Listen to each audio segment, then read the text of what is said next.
Hai, Assalamualaikum warahmatullahi wabarakatuh. Selamat datang kembali di channel Kuliah-Kuliahan, ruang pelarian di mana kalian bisa belajar banyak hal. Terima kasih untuk para pendatang dan para penonton setia channel Kuliah-Kuliahan. Semoga semua tetap sehat ya, amin. Di video kali ini, sekali lagi saya ingatkan bahwa video ini adalah video lanjutan dari segmen pengantar akuntansi. Jika teman-teman belum menonton video sebelumnya ada linknya ada di deskripsi. Jadi silakan tonton.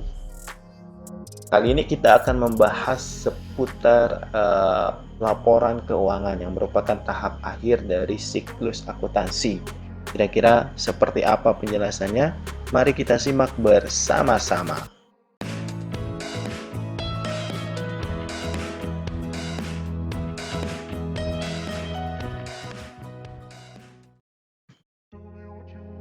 Oke, baik teman-teman. Mengapa perlu laporan keuangan? Nah, kira-kira kenapa ya? Ini menjadi tanda tanya. Nah, setelah menjalankan aktivitas bisnisnya, teman-teman perusahaan lebih dari satu atau selama satu periode, perusahaan di sini perlu melakukan evaluasi. Nah, evaluasi ini meliputi dari pertama, hasil usahanya, saldo posisi keuangan, perubahan modal, atau informasi tentang sumber daya utama perusahaan, yaitu kas. Kira-kira hasil usahanya sekarang berapa ya? Menguntungkan atau tidak ya? Apakah kita rugi di tahun ini? Kalau hasilnya segini, kira-kira kita bisa bertahan berapa lama ya? Nah, kurang lebih begitu pentingnya laporan keuangan untuk perusahaan. Nah, tujuan utama dari evaluasi akhir periode, teman-teman, di sini adalah untuk mengetahui kondisi keuangan perusahaan di masa sekarang. Kira-kira posisi kas kita berapa, laba kita berapa, atau rugi kita berapa. Nah, kemudian ini berlanjut. Kalau misalnya kondisi keuangan kita sekarang, kira-kira kita bisa bertahan berapa lama sih di bisnis ini. Makanya tujuan yang kedua adalah untuk memprediksi keberlanjutan bisnis perusahaan yang di masa akan datang. Selain bisa untuk mengetahui kondisi keuangan, memprediksi keberlanjutan atau sustainability dari perusahaan, tujuan utama dari laporan keuangan ini juga bisa mengetahui perubahan modal. Kira-kira dari modal awal yang disetor kemarin sisanya berapa, atau perlu nggak kira-kira kita adakan tambahan modal disetor, atau perlu nggak misalnya ada nggak terjadinya perubahan dari struktur kepemilikan saham. Nah, seperti itu.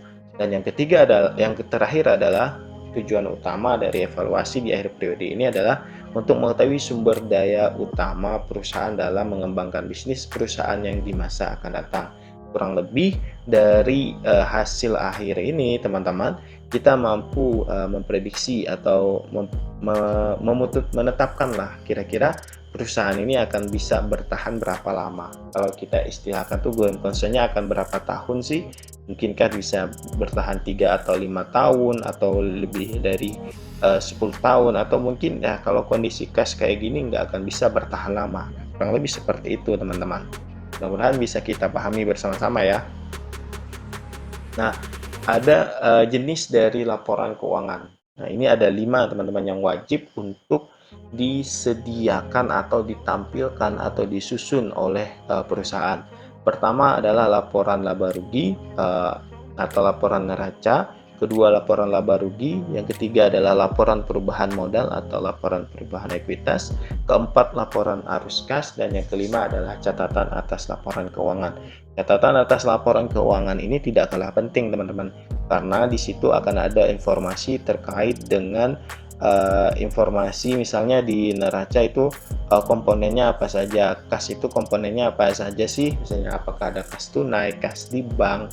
Kalau piutang itu ada informasi terkait dengan detail piutang ke siapa saja. Begitu juga dengan hutang, kita berhutang ke siapa saja. Begitu juga dengan modal, misalnya modalnya milik siapa saja. Nah, disitulah informasi lengkap ada di catatan atas laporan keuangan.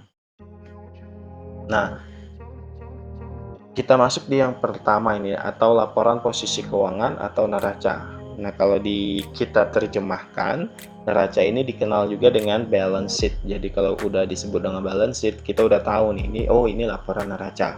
Nah, apa aja yang disediakan atau disajikan di neraca?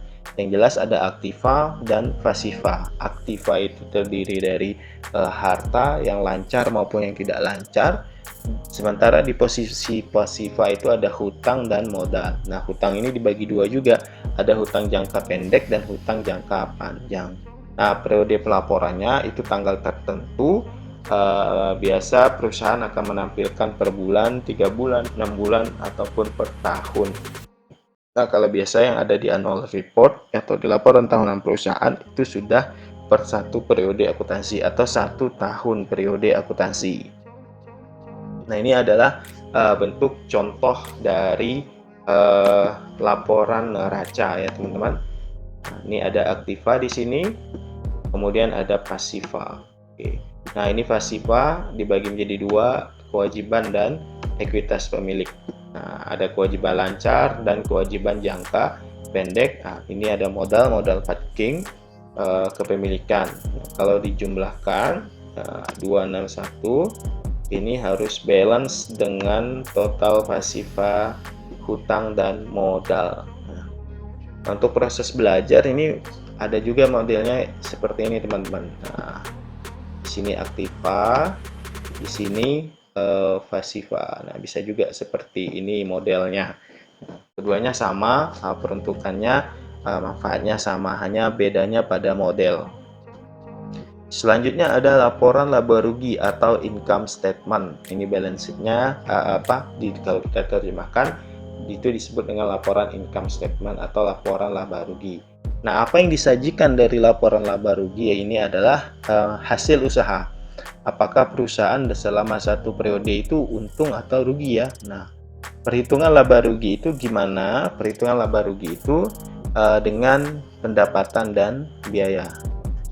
Perusahaan dikatakan laba jika pendapatan lebih besar dari biaya, sementara dikatakan rugi jika pendapatan lebih kecil dari biaya.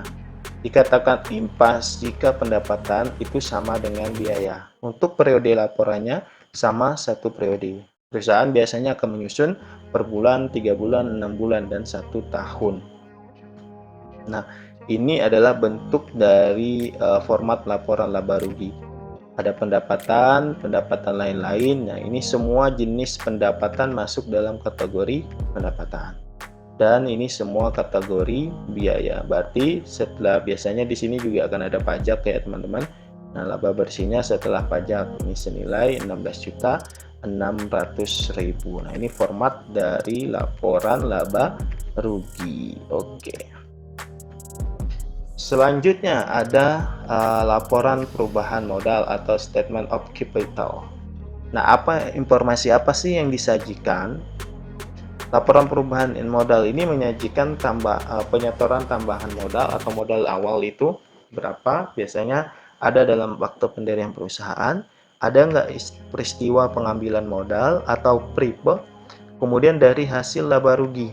Nah, laba yang menambah modal dan rugi yang mengurangi modal biasanya masuk dalam laba ditahan. Nah, kalau dia laba ditahan berarti dia akan menambah modal, kalau dia rugi berarti dia akan mengurangi modal.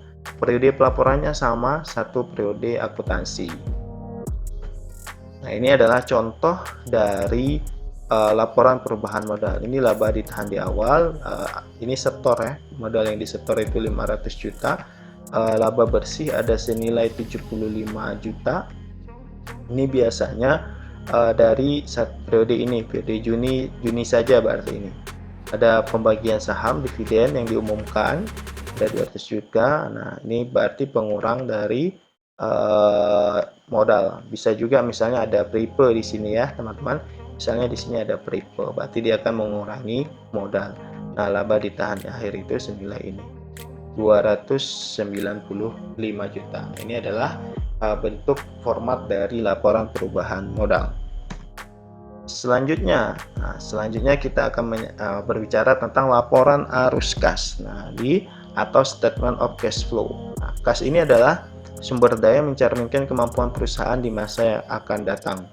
Arus kas ini terdiri dari aluran kas masuk dan keluar. Jadi ini hanya berbicara tentang aktivitas-aktivitas terkait dengan aktivitas kas ini, teman-teman. Ada 3. Ada aktivitas operasional, ada aktivitas investasi, dan aktivitas pendanaan. Nah, ini biasanya kita bisa dapatkan dari laporan laba rugi terkait dengan proses pendapatan dan biaya-biaya. Terkait dengan periode pelaporannya juga sama ya teman-teman, 1 periode akuntansi. Biasa perusahaan akan menyusun per bulan, 3 bulan, 6 bulan, dan 1 tahun periode akuntansi. Nah, ini adalah bentuk format dari laporan arus kas. Nah, tadi bahwa arus kas ini terdiri dari 3 aktivitas. Ada aktivitas operasi, ada aktivitas investasi, dan ada aktivitas pendanaan. Nah, cara membedakannya, kalau investasi itu yang seperti apa? Misalnya ada penambahan aktiva. Nah, karena kenapa manfaatnya itu tidak langsung. Jadi ada periode lebih dari 1 periode. Nah, setiap itu kita katakan sebagai aktivitas investasi.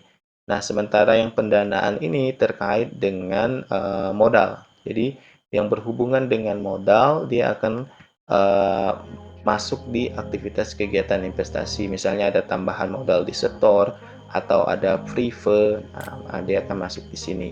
Sementara yang kas aktivitas operasi ini terkait dengan aktivitas langsung, di mana dampaknya itu liquidnya itu jangka pendek. Nah, ini biasanya bisa kita ambil dari laporan laba rugi.